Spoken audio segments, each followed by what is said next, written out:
Hi, ഞാൻ Riju Shankar, future powered by ഗോകുലത്തിൻ്റെ offline academy ഹെഡാണ്. നമ്മൾ ഹലോ പാരൻസ് എന്നുള്ള ഈ എപ്പിസോഡിലൂടെ നിരവധിയായിട്ടുള്ള വിഷയങ്ങൾ നമ്മൾ പാരൻസിൻ്റെയും മക്കളുടെയും മുന്നിലേക്ക് എത്തിക്കുന്നതാണ്. ഇത് വളരെ ജെന്യുവനായിട്ടുള്ള വിഷയങ്ങളാണ് നമ്മൾ ഡിസ്കസ് ചെയ്യുന്നത്. കുട്ടികൾക്കുള്ള ഏറ്റവും ബെസ്റ്റായിട്ടുള്ളൊരു ഗൈഡ് ലൈനും അതേപോലെ തന്നെ പാരൻസിനുള്ള ഒരു അവെയർനെസ്സുമായിട്ടാണ് നമ്മളിത് കണ്ടക്ട് ചെയ്യുന്നത്. അപ്പം ഫ്യൂച്ചർ പവേർഡ് ബൈ ഗോകുലത്തിൻ്റെ ഹലോ പാരൻസ് എപ്പിസോഡിലേക്ക് എല്ലാവർക്കും സ്വാഗതം.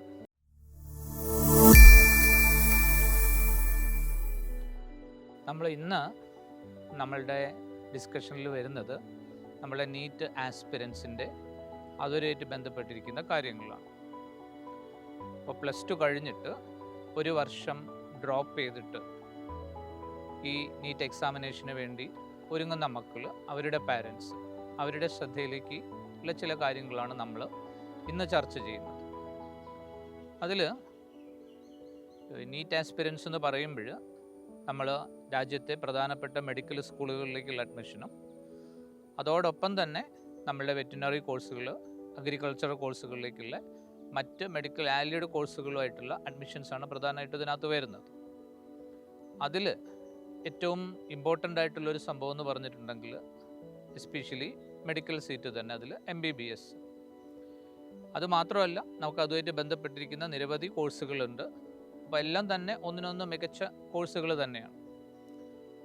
സ്കൂൾ പഠിക്കുന്ന കാലഘട്ടം മുതൽ തന്നെ മനസ്സിൽ ഒരു ഡോക്ടർ ആവുക എന്നുള്ള ഒരു ഉദ്ദേശമായിട്ട്, അല്ലെങ്കിൽ ആ ഒരു മോഹമായിട്ട്, ആഗ്രഹമായിട്ട് നടക്കുന്ന കുറേ മക്കളുണ്ട്.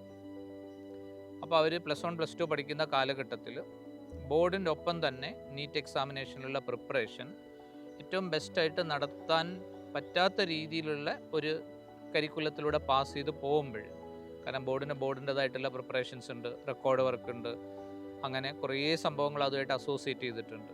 അപ്പോൾ ഇതെല്ലാം കൂടെ ചേർന്ന് വരുമ്പോൾ ഒരു ഫുൾ ഫോക്കസിങ് ആയിട്ടുള്ള ഒരു നീറ്റ് പ്രിപ്പറേഷൻ നമ്മുടെ മക്കൾക്ക് ചിലപ്പോൾ നടത്താൻ പറ്റിയെന്ന് വരില്ല. അതുകൊണ്ട് എന്ത് സംഭവിക്കുമെന്ന് വെച്ചിട്ടുണ്ടെങ്കിൽ അവർക്ക് വിചാരിച്ചൊരു സ്കോറിലേക്ക്, നല്ലൊരു അഡ്മിഷൻ കിട്ടുന്ന ഒരു സ്കോറിലേക്ക് അവർ എത്തിപ്പെടില്ല. എന്നാൽ നമ്മളെ മക്കളെ സംബന്ധിച്ചിടത്തോളം അവരുടെ മനസ്സിൽ ഉൾക്കടമായിട്ടുള്ള ഒരു ആഗ്രഹം അവിടെ ഇരിപ്പുണ്ട്, എനിക്ക് ഡോക്ടർ ആവണം എന്നുള്ളത്. കാരണം അത് പല ഫാക്ടേഴ്സാണ് അതിലുള്ളത്. ഒന്ന്, ഡോക്ടർ ആവുക എന്ന് പറഞ്ഞിട്ടുണ്ടെങ്കിൽ it is one of the divine profession. നമുക്കറിയാമല്ലോ, ഏറ്റവും ബെസ്റ്റായിട്ട് നമുക്ക് നമ്മളുടെ സൊസൈറ്റീനെ ഏറ്റവും ബെസ്റ്റായിട്ട് സെർവ് ചെയ്യാൻ പറ്റിയിരിക്കുന്ന ഒരു സംഭവമാണത്. രണ്ടാമത്തെ എന്താണെന്ന് വെച്ചിട്ടുണ്ടെങ്കിൽ പാരൻസിൻ്റെ സൈഡിൽ നിന്ന് നമ്മൾ നോക്കുമ്പോൾ ദർ ഈസ് നോ എക്സ്പയറി. കുറച്ച് ലേറ്റ് എൻട്രി ആണെങ്കിലും മെഡിക്കൽ ഫീൽഡിലേക്ക് അല്ലെങ്കിൽ ആ പ്രൊഫഷനിലേക്ക് നമ്മൾ പ്രാക്ടീസ് ചെയ്ത് തുടങ്ങുന്നത്, ഡോക്ടറായി പ്രാക്ടീസ് ചെയ്ത് തുടങ്ങുന്നത് ഒരു ലേറ്റ് എൻട്രി ആണെങ്കിലും നേരെ മറിച്ച് അതൊരു നോ എക്സ്പയറി ആയിട്ടുള്ള സംഭവമാണ്. ഒരു 80 വയസ്സായാലും നമ്മളെ മക്കൾ ഫിസിക്കലി ഫിറ്റാണ്, മെൻ്റലി സ്ട്രോങ് ആണ്, അവർക്ക് ആ പ്രൊഫഷൻ കണ്ടിന്യൂ ചെയ്യാം. മാത്രമല്ല, വർഷം കഴിയും തോറും ഇഷ്ടംപോലെ കേസുകൾ കണ്ട് പരിചയം വന്ന് അവരൊരു ഇരുത്തം വന്ന ഡോക്ടർ എന്നുള്ള രീതിയിലേക്ക് അവർ കൺവേർട്ടഡ് ആവും. അപ്പം ഒരു ലൈഫ് സെക്യൂരിറ്റി എന്ന് പറഞ്ഞിട്ടുണ്ടെങ്കിൽ ഏറ്റവും കൂടുതൽ സപ്പോർട്ട് ചെയ്യുന്ന ഒരു പ്രൊഫഷനാണ് ഡോക്ടർ എന്ന് പറയുന്നത്. അതുകൊണ്ട് തന്നെ നമ്മൾ എന്ത് വന്നാലും അവരാഗ്രഹം മനസ്സിൽ കൊണ്ടു നടക്കുന്ന മക്കൾ എന്ത് വന്നാലും അത് എഴുതിയെടുക്കുക എന്നുള്ളത് ഏറ്റവും ഇമ്പോർട്ടൻ്റ് ആയിട്ടുള്ള ഫാക്ടറാണ്. രണ്ട്, പെട്ടെന്ന് അങ്ങനെ ഒരു ചിന്ത വരുമ്പോൾ മക്കളെ മനസ്സിലേക്ക്, അല്ലെങ്കിൽ പാരൻസിൻ്റെ മനസ്സിലേക്ക് വരിക, ഈ AI-ൻ്റെ യുഗത്തിൽ വരുമ്പോൾ ഇതിന് എന്തെങ്കിലും അഡ്വേഴ്സ് ആയിട്ടുള്ള എഫക്റ്റ് വരും? ഒരിക്കലും വരില്ല.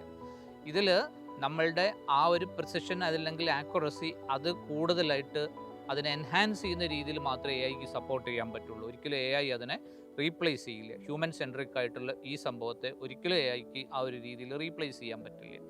അപ്പം ഈ ഒരു പ്രൊഫഷൻ കുറച്ചുകൂടെ ഏറ്റവും മികച്ചതാക്കി മാറ്റാൻ വേണ്ടിയിട്ടാണ് AI-ക്ക് അതിനെ സപ്പോർട്ട് ചെയ്യാൻ പറ്റുള്ളൂ. അപ്പോൾ മക്കൾ അങ്ങനെ ഒരു ആഗ്രഹം മനസ്സിൽ വെക്കുന്നുണ്ടെങ്കിൽ തീർച്ചയായിട്ടും മക്കൾ അതിന് വേണ്ടിയിട്ട് ഇപ്പം തന്നെ നിങ്ങൾ അതിൻ്റെ ഡിസിഷൻ എടുത്ത് അതിൻ്റെ എഫേർട്ടുകൾ തുടങ്ങുക. ഇതെന്താ സംഭവം എന്ന് വെച്ചിട്ടുണ്ടെങ്കിൽ, ഞാൻ പറഞ്ഞല്ലോ നേരത്തെ, +1 +2 കാലഘട്ടത്തിൽ പഠിക്കുമ്പോൾ വേണ്ടത്ര രീതിയിൽ അതിൽ കോൺസെൻട്രേറ്റ് ചെയ്യാൻ പറ്റിയിട്ടുണ്ടാവില്ല. അപ്പോൾ നമ്മൾ ഒരു വർഷം നമ്മൾ അതിന് വേണ്ടിയിട്ട് ഡെഡിക്കേറ്റ് ചെയ്യുന്നു. ആ ഒരു ഡെഡിക്കേഷനാണ് ഇതിനകത്തുള്ള ഏറ്റവും ഇമ്പോർട്ടൻ്റ് ആയിട്ടുള്ള ഫാക്ടർ. ഈ ഡെഡിക്കേഷൻ വരുമ്പോൾ നമ്മൾ അതുമായിട്ട് മക്കളെ സപ്പോർട്ട് ചെയ്യേണ്ട കുറേ ഫാക്ടേഴ്സ് ഉണ്ട്. പാരൻസ്, അത് പാരൻസിന് അവെയർനെസ് പ്രോഗ്രാമിലൂടെ നമ്മൾ ഓരോ സമയത്തും ഓരോ മാസവും പാരൻസ് എങ്ങനെയാണ് നമ്മളെ മക്കളെ മെൻ്റലി മോറലി സപ്പോർട്ട് ചെയ്യേണ്ടതെന്നുള്ള ആ ഒരു സ്റ്റഡി ക്ലാസ് കൂടെ ഇതിൻ്റെ കൂടെ ഉണ്ടാവും. എന്ന് പറഞ്ഞാൽ നമ്മളെ മക്കൾ നമ്മുടെ ക്ലാസ്സുകൾ അറ്റൻഡ് ചെയ്യുന്നു. ക്ലാസ്സുകൾ എന്ന് പറഞ്ഞിട്ടുണ്ടെങ്കിൽ സബ്ജക്റ്റുകൾ ഏറ്റവും ഇഷ്ടപ്പെട്ട് ഏറ്റവും ഔട്ട്സ്റ്റാൻഡിങ് ആയിട്ടുള്ള ടീച്ചേഴ്സ് എടുക്കുന്ന ക്ലാസ്സുകളാണത്. ആ ക്ലാസ് റൂമിൽ തന്നെ അവർക്ക് ഏറ്റവും മികച്ച രീതിയിലുള്ള പഠനം അവർക്ക് സാധ്യമാവും. പിന്നെ വീട്ടിലെത്തി ഹോസ്റ്റലിലെത്തി അവർ ബെറ്ററായിട്ട് അവർ ആ ക്വസ്റ്റ്യൻസ് സോൾവ് ചെയ്യുക. അങ്ങനെ അങ്ങനെ അങ്ങനെ സിസ്റ്റമാറ്റിക് പാറ്റേണിൽ മക്കൾ പഠിച്ചു കയറും. അങ്ങനെ വരുമ്പോൾ ഒരു കോമ്പറ്റീറ്റീവ് എൻവയൺമെൻറ്റിൽ നമ്മളെ മക്കൾ വളരുമ്പോൾ നാച്ചുറലി നമ്മൾ അഡ്രസ്സ് ചെയ്യേണ്ട കുറേ പ്രോബ്ലംസ് ഉണ്ട്. കാരണം ഇങ്ങനെ പഠിച്ചു വരുമ്പോൾ ഇടയ്ക്കൊന്ന് മാർക്ക് അങ്ങോട്ട് കുറഞ്ഞ് കഴിഞ്ഞാൽ പെട്ടെന്ന് അവർ ഫ്രസ്ട്രേറ്റഡ് ആവും. അപ്പോൾ അവരെ നമ്മൾ ആ ട്രാക്കിൽ നിർത്തണം. അതിൽ ആ പാരൻ്റൽ റോൾ എന്ന് പറയുന്നത് ഏറ്റവും ഇമ്പോർട്ടൻ്റ് ആയിട്ടുള്ള ഫാക്ടറാണ്. നിനക്ക് ഇത്രയല്ലേ മാർക്ക് കിട്ടിയുള്ളൂ, നീ എന്താ ചെയ്യുന്നതെന്നുള്ള അത്തരം സംഭവങ്ങളിലൂടെ കടന്നു പോകാതെ പാരൻസിന് നമ്മൾ തന്നെ ഓരോ മാസങ്ങളിലും ഈ കോഴ്സ് സ്ട്രക്ചറിങ്ങിൻ്റെ ഭാഗമായിട്ട് പാരൻസിന് നമ്മൾ കൃത്യമായിട്ടുള്ള ഒരു സപ്പോർട്ടിങ് അല്ലെങ്കിൽ അവെയർനെസ് പ്രോഗ്രാം, ആ ഗൈഡൻസ് പ്രോഗ്രാം കണ്ടക്ട് ചെയ്യും. ആ പാരൻസ്, കുട്ടികൾ, പിന്നെ future institution powered by Gokulam, ഈ 3 സംഭവങ്ങളൂടെ ഒരുമിച്ച് നിന്നിട്ടുണ്ടെങ്കിൽ ഏറ്റവും ബെസ്റ്റായിട്ട് നമ്മളെ മക്കളുടെ ആഗ്രഹങ്ങളെ നമുക്ക് ഏറ്റവും ബെസ്റ്റായിട്ട് ആ രീതിയിലേക്ക് കൺവേർട്ട് ചെയ്തെത്തിക്കാൻ പറ്റും.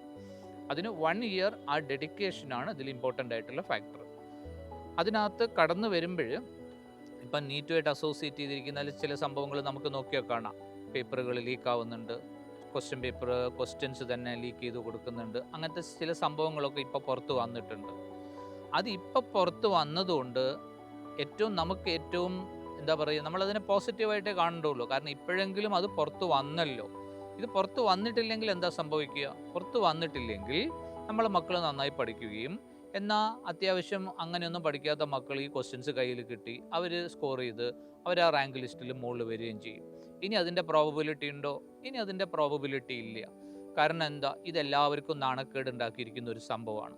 അതുകൊണ്ട് തന്നെ ആ നാണക്കേട് ഒഴിവാക്കാനും ഇതിൻ്റെ ജെനുവിനിറ്റി അല്ലെങ്കിൽ ഇതിൻ്റെ ആ ഒരു വിശ്വാസ്യത ആ ഒരു രീതിയിൽ ഉയർത്തിപ്പിടിക്കാനും വേണ്ടിയിട്ടുള്ള എല്ലാ മെഷേഴ്സും അതുമായിട്ട് ബന്ധപ്പെട്ട എല്ലാ ഡിപ്പാർട്ട്മെൻറ്റുകളും ഹോൾ ഹേർട്ടഡായിട്ട് അഡോപ്റ്റ് ചെയ്യുന്നുള്ളതിൽ യാതൊരുവിധ സംശയവുമില്ല.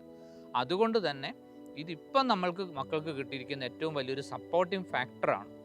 കാരണം ഇപ്പോഴെങ്കിലും ഈ സംഭവം പുറത്ത് വന്നല്ലോ. ഇപ്പം ഒരു 10 വർഷം കഴിഞ്ഞിട്ടാണ് പുറത്ത് വരുന്നതെങ്കിലോ മക്കളൊന്ന് ആലോചിച്ച് നോക്ക്. നമ്മൾ നന്നായി പ്രിപ്പയർ ചെയ്തു, എന്നാൽ മാർക്കുള്ള ആളുകൾ പുറകോട്ട് പോകുന്നു, മാർക്കില്ലാത്തവർ റാങ്ക് ലിസ്റ്റിൽ കയറി വരുന്ന ഒരു സംഭവം. അതുകൊണ്ടാണ് ഞാൻ പറഞ്ഞത് ഇപ്പോഴെങ്കിലും ഇത് പുറത്ത് വന്നല്ലോ. അപ്പം ഇനി അടുത്ത വർഷം മുതൽ ഇങ്ങനൊരു സംഭവത്തിനുള്ള ഒരു പ്രോബബിലിറ്റിയും അതിനകത്ത് അവശേഷിക്കാത്ത രീതിയിൽ ഏറ്റവും ബെസ്റ്റായിട്ട് അതാത് ഡിപ്പാർട്ട്മെൻറ്റുകൾ അത് കോർഡിനേറ്റ് ചെയ്ത് ഏറ്റവും ബെസ്റ്റായിട്ട് അത് കണ്ടക്ട് ചെയ്യുന്നുള്ളതിൽ 100% നമുക്കത് വിശ്വസിച്ച് തന്നെ മുന്നോട്ട് പോകാൻ പറ്റും. അങ്ങനെ വരുമ്പോൾ നമ്മളെ മക്കൾ ഹോൾ ഹാർട്ടഡായിട്ട് ഡെഡിക്കേറ്റ് ചെയ്ത് വർക്ക് ചെയ്തതിനുള്ള എല്ലാ മെഷേഴ്സ് അല്ലെങ്കിൽ എല്ലാ സപ്പോർട്ടും അവിടെ കൃത്യമായിട്ട് അവിടെ മാർക്കിൽ പ്രതിഫലിക്കുന്നതാണ്. അപ്പോൾ അതിനെക്കുറിച്ചാണ് നമ്മൾ ബോധർ ചെയ്യേണ്ട കാര്യമില്ല. അപ്പോൾ ഇതിൽ CBT ഉണ്ട്. CBTനെ തുടർന്ന് ലെവൽ 1, ലെവൽ 2 എന്ന് പറഞ്ഞ എക്സാമിനേഷൻസ് വരും. 2 ടൈപ്പ് എക്സാമിനേഷൻസ് 2 സമയങ്ങളിലായിട്ട്. ആദ്യത്തെ എക്സാമിനേഷൻ വഴി ഒരു സെറ്റ് ഓഫ് മക്കളെ മെറിറ്റ് ലിസ്റ്റ് പബ്ലിഷ് ചെയ്യുന്നു. അതിൽ നിന്ന് മെറിറ്റ് ലിസ്റ്റിൽ വന്നിരിക്കുന്ന മക്കളെ സെക്കൻഡ് എക്സാമിനേഷൻ എഴുതാൻ അലോ ചെയ്തിട്ട് ആ സെക്കൻഡ് ലിസ്റ്റിൻ്റെ ബേസിസിൽ റാങ്ക് ലിസ്റ്റ് പബ്ലിഷ് ചെയ്തിട്ട് മെഡിക്കൽ സ്കൂളിലേക്ക് അഡ്മിഷൻസ് പ്രൊസീഡ് ചെയ്യുന്ന ഒരു രീതിയാണ് അതിനകത്തുള്ളത്. അതാണ് പ്രൊഫസർ രാധാകൃഷ്ണൻ കമ്മീഷൻ്റെ റിപ്പോർട്ടുകൾ അതേപടി നടപ്പിലാക്കി അങ്ങനെയാണ് വരിക. അതൊരു ഫുൾ പ്രൂഫ് ആയിട്ടുള്ള ഒരു സപ്പോർട്ടിംഗ് സിസ്റ്റമാണ്. അതാണ് വരുന്ന വർഷം മുതൽ ഇംപ്ലിമെൻ്റ് ചെയ്ത് പോകുന്നതെങ്കിൽ പോലും ഒരു പ്രശ്നമില്ല. നമ്മളെ മക്കൾക്ക് ഏറ്റവും ബെസ്റ്റായിട്ടുള്ള സപ്പോർട്ടിംഗ് മാറ്റേഴ്സിൽ നമുക്കത് ഏറ്റവും നന്നായിട്ട് തന്നെ ചെയ്തെടുക്കാൻ പറ്റും. ഇതിൽ നീറ്റ് ഒരു വർഷം ഡ്രോപ്പ് ചെയ്ത് എഴുതുന്ന മക്കൾ ഞാൻ ഒരു വർഷം ഡ്രോപ്പ് ചെയ്തല്ലോ, ഇനി ചേർന്ന അന്ന് മുതൽ തന്നെ അവരുടെ മനസ്സിൽ വരുന്ന ഒരു ആങ്സൈറ്റി എന്ന് പറഞ്ഞാൽ എനിക്കിത് കിട്ടുമാവോ എന്നുള്ളൊരു ആങ്സൈറ്റിയാണ്. നമുക്ക് ഇൻസ്റ്റിറ്റ്യൂഷൻ, പാരൻസ് ഈ 2 ഡ്വൽ സിസ്റ്റം ചേർന്നിട്ട് അങ്ങനത്തെ ഒരു സംശയത്തിൻ്റെ ഒരിക്കലും അങ്ങനെ ഒരു സംശയം ഇല്ലാത്ത രീതിയിൽ അത് നമുക്ക് തുടക്കം മുതലേ എലിമിനേറ്റ് ചെയ്ത് കളയണം. അതുകൊണ്ടാണ് പറഞ്ഞത് ഇത് ഒരു ട്രയോ സിസ്റ്റമാണ് ഇതിനകത്ത് ഏറ്റവും ബെസ്റ്റായിട്ട് വർക്ക് ചെയ്യേണ്ടത്. അപ്പോൾ മക്കളെ നമുക്ക് ഏറ്റവും ബെസ്റ്റായിട്ട് സപ്പോർട്ട് ചെയ്ത് എത്തിക്കാൻ പറ്റും. കാരണം മക്കളൊക്കെ ഒന്നിനൊന്ന് മികച്ചവരാണ്. അവരൊന്ന് മനസ്സ് വെച്ചാൽ, ഒന്ന് എഫേർട്ട് എടുത്താൽ അവർക്ക് ഏറ്റവും ബെസ്റ്റായിട്ട് പഠിച്ച് ആ രീതിയിലേക്ക് അവർക്ക് കൺവേർട്ട് ചെയ്തെടുക്കാൻ പറ്റും. അതിനുള്ള ഒരു പോസിറ്റീവ് ഇൻപുട്ടും അതേപോലെ തന്നെ അതിനുള്ള ഗൈഡൻസും ഏറ്റവും ബെസ്റ്റ് ക്ലാസ്സുകളാണ് നമ്മൾ അതിനകത്ത് പ്രൊവൈഡ് ചെയ്യേണ്ടത്. ക്ലാസ്സുകൾ എന്ന് പറയുമ്പോൾ അതിനകത്ത് എക്സാമിനേഷൻ സിസ്റ്റം വളരെ ഇമ്പോർട്ടൻ്റ് ആണ്. ഡൗട്ട് ക്ലിയറിംഗ് സെഷൻ എന്ന് പറഞ്ഞിട്ടുണ്ടെങ്കിൽ കേവലം ഡൗട്ട് ക്ലിയറിംഗ് സെഷൻ അല്ല. ഒരു ടോപ്പിക് എടുത്തു കഴിഞ്ഞാൽ ആ ടോപ്പിക്ക് ക്ലാസ്സിൽ നിന്ന് പോയി പഠിച്ചതിന് ശേഷം പിന്നെ അതിനകത്ത് എന്തെങ്കിലും സംശയങ്ങളുണ്ട്, കുറച്ചുകൂടെ ഒരു ക്ലാരിറ്റി വേണം, അല്ലെങ്കിൽ ആ ഒരു രീതിയിൽ ഇന്ന ഡയമെൻഷനിലോ ഒന്നുകൂടെ വേണം, അവർക്ക് ഡയറക്റ്റായിട്ട് ടീച്ചേഴ്സിനെ അപ്രോച്ച് ചെയ്ത് അതിനുള്ള എല്ലാ സംഭവങ്ങളും ആ ഒരു പർട്ടിക്കുലർ ടോപ്പിക്കിൽ നിന്ന് അവർക്ക് സപ്പോർട്ട് ചെയ്ത് വാങ്ങാൻ പറ്റും. ഇങ്ങനെയുള്ള ഒരു ടോട്ടൽ കെയർ, ആ ടോട്ടൽ കെയറിൻ്റെ ഭാഗമായിട്ട് നടക്കുന്ന കോച്ചിങ് അറ്റ്മോസ്ഫിയറും അത്രയും ഫ്രൂട്ട്ഫുൾ ആയിട്ടുള്ളൊരു കോച്ചിങ് സിസ്റ്റമാണ് നമ്മളിവിടെ പ്ലാൻ ചെയ്ത് അഡോപ്റ്റ് ചെയ്ത് നമ്മൾ നടപ്പിലാക്കുന്നത്. അപ്പോൾ അതിൽ പാരൻസ് പ്രത്യേകം ശ്രദ്ധിക്കുക. ഒരു വർഷം ഡ്രോപ്പ് ചെയ്തതുകൊണ്ടൊന്നും ഒരു പ്രൊഫഷണൽ കോഴ്സിന് അഡ്മിഷൻ വാങ്ങുക എന്ന് പറഞ്ഞിട്ടുണ്ടെങ്കിൽ അതൊരിക്കലും അവരെ സംബന്ധിച്ചിടത്തോളം ഒരു വർഷം മിസ്സായില്ലേ എന്നുള്ളൊരു ചിന്തകൾ വരികയേ വേണ്ട. കാരണം എന്താണെന്ന് വെച്ചിട്ടുണ്ടെങ്കിൽ നമ്മൾ എൻട്രൻസ് വരുന്നതിന് മുമ്പുള്ളൊരു സിനാരിയോ നോക്കുകയാണെങ്കിൽ മുന്നേ പ്രീ ഡിഗ്രി കഴിഞ്ഞ് പിന്നെ ഡിഗ്രിയുടെ കഴിഞ്ഞ് 3 വർഷത്തോടെ കഴിഞ്ഞിട്ടേ അവർക്ക് MBBS അഡ്മിഷൻസിനുള്ള സംഭവങ്ങൾ സ്കോപ്പ് ഉണ്ടായിരുന്നുള്ളൂ. പറഞ്ഞാൽ ഡിഗ്രി മാർക്കിൻ്റെ ബേസിസിൽ ഡിഗ്രി കഴിഞ്ഞതിന് ശേഷമാണ് അവർക്ക് അഡ്മിഷൻസ് കൊടുത്തിരുന്ന ഒരു കാലഘട്ടം ഉണ്ടായിരുന്നു.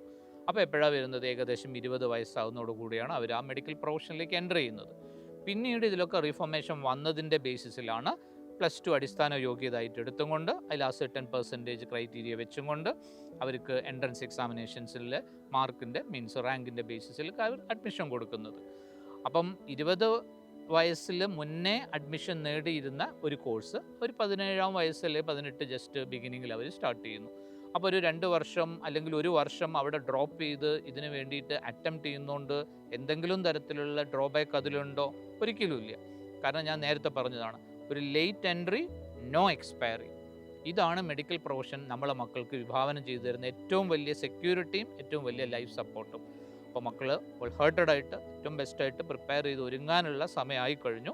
ബാക്കി സംഭവങ്ങൾ എന്തോ ആയിക്കോട്ടെ, എക്സാമിനേഷൻ സിസ്റ്റവും സംഭവങ്ങളൊക്കെ അതിൻ്റെ ട്രസ്റ്റിൽ തന്നെ വരും ദിവസങ്ങളിൽ ഏറ്റവും ബെസ്റ്റായിട്ട് തന്നെ നമ്മൾ അതോറിറ്റീസ് കണ്ടക്ട് ചെയ്യുകയും ചെയ്യും. അതിനെക്കുറിച്ചൊന്നും നമ്മൾ ഇനി ബോധർ ചെയ്യേണ്ട ആവശ്യമില്ല.